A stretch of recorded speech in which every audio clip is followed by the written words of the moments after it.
Hi everybody, this is my global fashion timeline presentation. And yeah, let's get into it. So this is my global fashion timeline that I created. And let's start with the first designer. His name is Jean Ponto, and he represents the 1900s to the 1920s. And he's most known for the tennis dresses slash athletic wear, but he also liked really breathable fabric. And he was relevant in the Roaring Twenties, so he pioneered like the flapper style. He really didn't like the corset. Like he went against like the West styles. Like he didn't like the tightness and like you seeing the silhouette of the body. He just liked it loose. So and he drew inspiration from a lot of his designs from when he served in the war. He was in an area where these Greek people who had these peasant dresses on, and he really liked the style and the pattern on them, so he recreated it and added some touches to it to create what he's most known for. So his styles look a lot like this, so very loose dresses, flapper style, and in the middle here you can kind of see that like tennis dress kind of look, not what we know today, but something very similar and very different for this time period. So my next designer will be covering the 1930s to the 1940s, so I did Christian Dior. So Dior is most known for his full-length skirts, broad shoulders, and tiny waist silhouette. He created the A-line silhouette and the hourglass figure. This became the ideal body image of the time and like kind of like the standard. The A-line silhouette consisted of a tighter clothing towards the top of the body, and then as it fell down the body, it got larger and wider, so it just kind of gave that illusion of an A. And mostly like wealthier people would wear these kinds of clothing, but soon it would trickle down into like, and he also like started a lot of trends in fashion going farther, and you'll see that in my presentation throughout. But like these are his designs, um, and you can very much see that silhouette figure of the hourglass and kind of that A structure.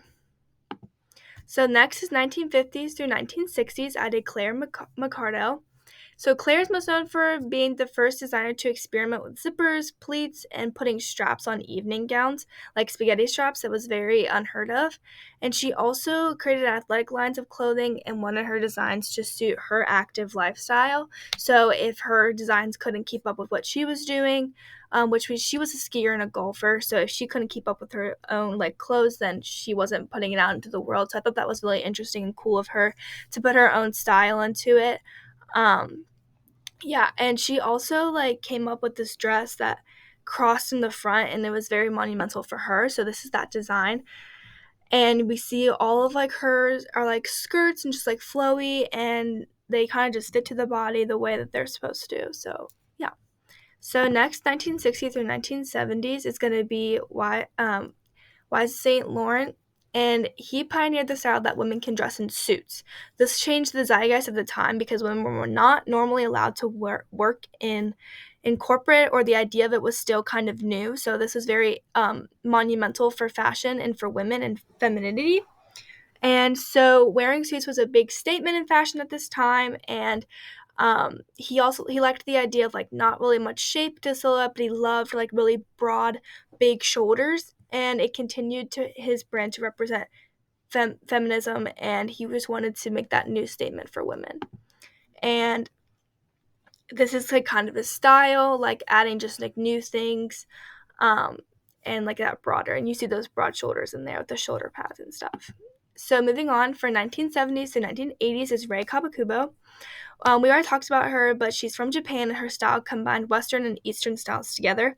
She created clothing that was controversial in fashion at the time, but ignored the critics and made it very far in fashion. She pioneered like the stressed look of clothes, and let go of like the tight, form-fitting silhouettes, and made it more like boxy, baggy clothing. She liked implementing her Japanese style into her clothing, and she included like her patterns and the bright colors, and this was just very monumental in fashion as well. So we see that now, like in nowadays, we have distressed clothing all the time, and this is kind of like where it originated from, which was really interesting to me. And then from 1990s to the 2000s, I chose Tom Ford. Tom Ford is most known for rebranding Gucci to what we know today. Ford uses his designs early in Gucci to start selling, and they were a hit. His styles is the look for more of like a sassy, scandalous women type of look, and he really liked showing off the model's figure. So these are runway shots. The two on the far right are from 2023's fashion show. So it's 2003's fashion show. So very right in the time of like what I was just saying, like very bright colored, really out there kind of looks, more like wacky, but kind of has that like undertone of like um, different fabrics that we wouldn't have normally had unless previous designers brought them over from other countries. So I think that's really interesting as well. In 2000s to 2010, I chose Stella McCartney, sorry, and she is most famous for making clothing out of eco-friendly materials. Her whole brand is kind of based around sub I'm sorry, but she also wanted to break down the unrealistic body image for women and wanted to be more inclusive in her and body positivity toward her clothing. So that was she like did like biggie and baggy clothing. It doesn't always show off the model's figure, but sometimes from here and then she will. But she really wanted it to be sustainable clothing, which was her whole brand. She won many awards for it. So this is her style. As you can see here, very like kind of broad and in a variety. She also did a collab with Adidas, so I included like her shoe collection in there. So that was really cool as well. So finally, from 2010 to present, I did Trevor Sturman, and although Trevor Sturman is a not a designer, he's a fashion photographer from the south of Africa. He sends a message to the fashion world that cannot be ignored, and I think is very important to include in my global fashion timeline. He photographed only African American women, and he put them in positions that represented superiority. And Sturman wanted to send a message to the fashion community, like, don't ignore the African style, the African women. Like, we do have a purpose here, and our clothing will go such a long way. So it's very like pivotal for them and like those um southern countries to like um get noticed and stuff like that. So it was very impressive and very important to their world. So these are kind of like his pictures. I really love particularly the one in the middle with the one woman by herself with a really big gold African pattern behind her. I just think that's so cool how the background and her blend in together, but they're also like it's just very interesting fashion. And I also love the one on the far right with all of them together standing very proper and high, and they kind of look like royalty, but there is no royalty in Africa, and that's where like they stand apart. So I really like that picture as well.